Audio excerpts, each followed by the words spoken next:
नमस्कार, हम उमेश पांडे आपन मीडिया आपन भाषा के मंच पर रुआ सबके स्वागत बाटे।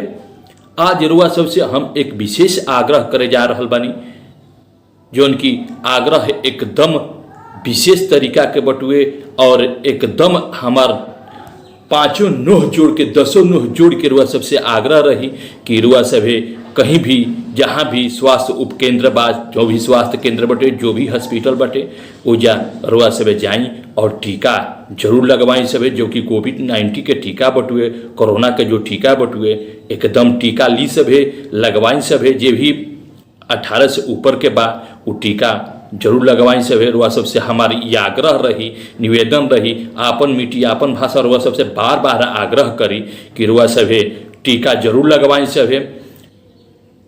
टीका लगौला से उसे हमनी के लाभ बटे, हमनी के परिवार के लाभ बटे, एक दूसरा के भी लाभ होई।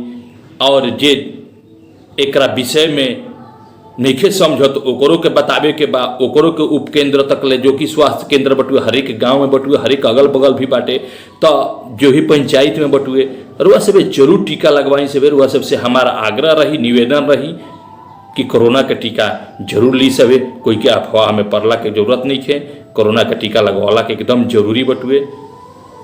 जिंदगी रही तो अपन परिवार के तो बचाइबे करी, पूरा भारत के बचावे के क्षमता रखता।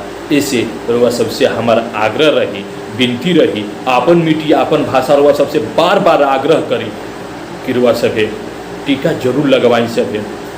जहाँ भी स्वास्थ्य केंद्र बटुए, हॉस्पिटल बटुए, कहीं भी सदर अस्पताल बटुए, कहीं भी सरकारी हॉस्पिटल बा, जाई कि बुखार आवेला इसे घबराए के नहीं खे, आ दूसरा के अफवाह में नहीं खे फैले के पड़े के। जैसे कोई का कह रहल बा, का कह रहल बटे, ओकरा के नहीं खे सुने के।